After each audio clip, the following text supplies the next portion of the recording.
Kita masih membahas tentang kitabul buyu' wa khairiha minal muamalat, kitab jual beli dan hal-hal yang mengenai muamalat dan lain sebagainya.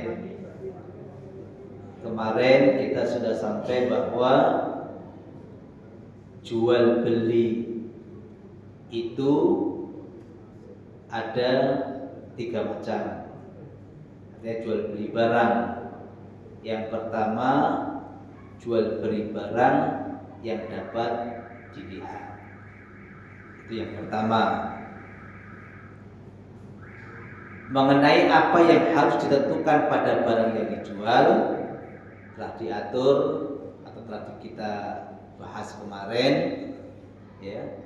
Yang selanjutnya adalah adapun akad jual beli itu rukunnya ada 3. Demikian kata Imam Nawawi dalam syarah kitab Al-Muhadzab.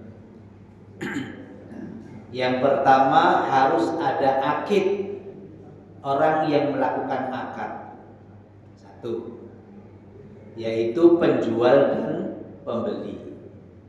Yang kedua, sihab, yaitu ijab atau penawaran dan kabul ataupun penerimaan. Yang ketiga, ma'qud alaih, barang yang diakadkan, ya, barang yang diakadkan. Apapun itu barangnya, maka di situ ada namanya akad jual beli. Nah, ada beberapa syarat untuk ma'qud alaih ini, ya. Nanti insya Allah akan kita terangkan. Selain syarat-syarat ini, bagi penjual dan pembeli juga disyaratkan hendaklah orang yang ahli dalam berjual beli. Jadi tidak sah jual belinya anak kecil, orang gila, dan orang yang tidak tahu tentang uang ataupun duit. Ya, ini tidak sah. Nggak tahu ini duit berapa, ya, berapa tak tahu.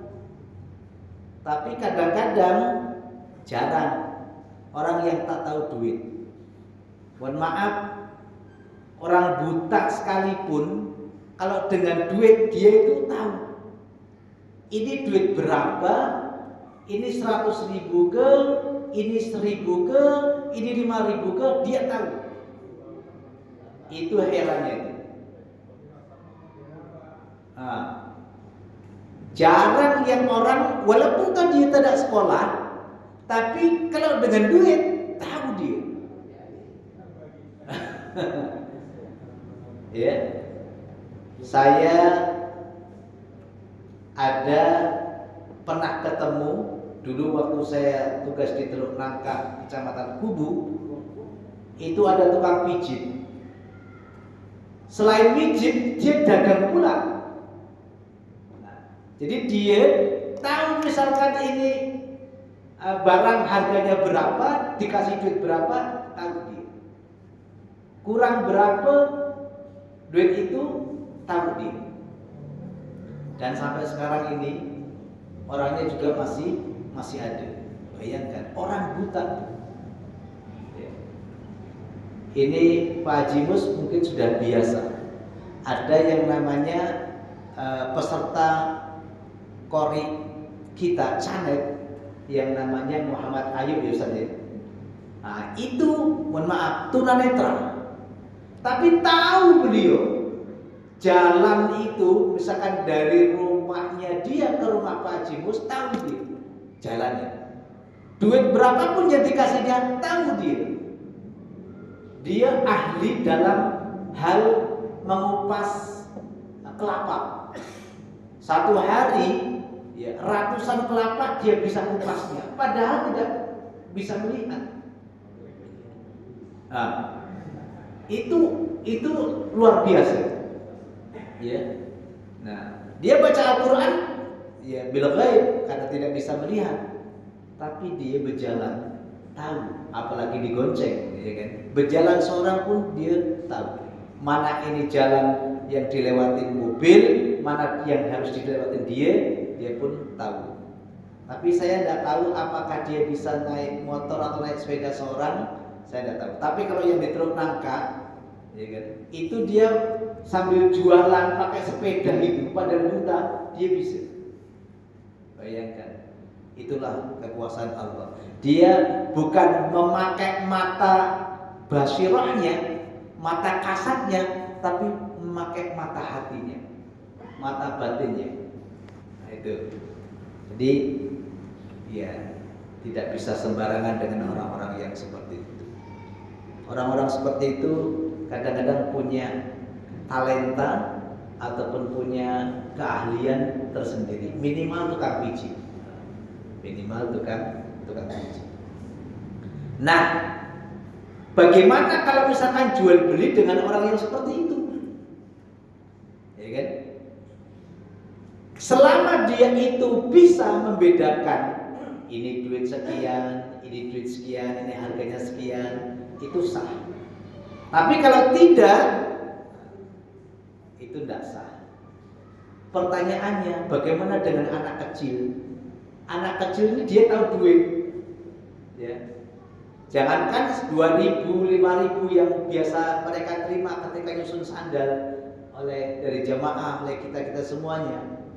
Ratusan ribu pun dia tahu, ngitungnya tahu. Tapi masih kecil nih. Nah, jual belinya mereka itu bagaimana? Nah, kalau menurut sini tadi itu kan tidak diperbolehkan, ya. Jadi tidak sah jual belinya anak kecil. Yang kedua orang gila, dan yang ketiga tidak tahu uang. Nah, sekarang ini kan sudah umum tuh. Maknya nyuruh beli minyak, nyuruh beli Indomie, nyuruh beli macam-macam. Nah, ini kira-kira gimana ini? Boleh atau enggak? Masih sah atau enggak? Anak-anak kita itu ketika berbelanja, nah, iya kan? Kan syaratnya tadi itu, ya. Imam Nawawi mensyaratkan selain yang syarat-syarat di atas ada namanya ada akid, ada syighah, ada ma'ud alai. Nah, disyaratkan lagi penjualnya dan pembelinya itu ya, tidak sah kalau misalkan anak kecil, orang gila dan tidak tahu uang. Tapi ini kenyataannya dan kebiasaannya itu berlaku di mana-mana. Budak kecil beli, nggak usah jauh-jauh lah. Anak Pak Amran, ya kalau anak Pak Fendi sudah besar, anak Pak Amran itu kecil tuh. Nah, atau budak-budak yang itu tuh yang di depan tuh. Nah, kira-kira gimana?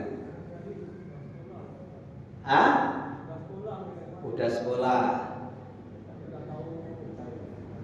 udah tahu jual beli, kata Pak Yanto. Udah tahu duit. Nah, gimana? Ada yang lain? Nah, di sini memerlukan batasan umur. Imam Syafi'i dikatakan budak itu sudah balik itu sudah tahu, ya.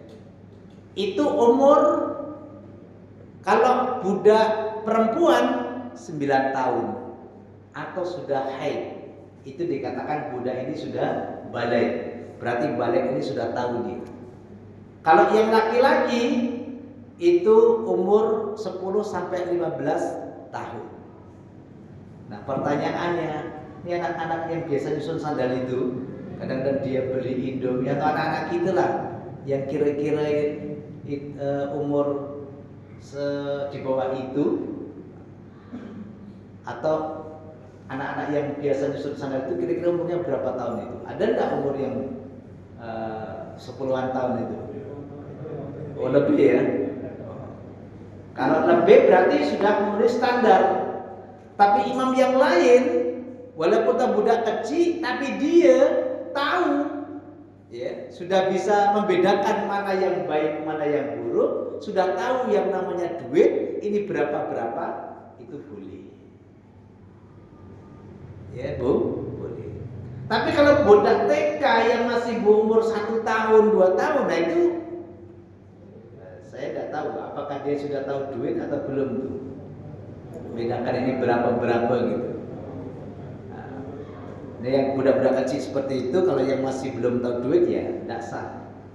Karena belum mumayyiz, belum balik, belum dewasa, belum bisa membedakan antara baik dan buruk.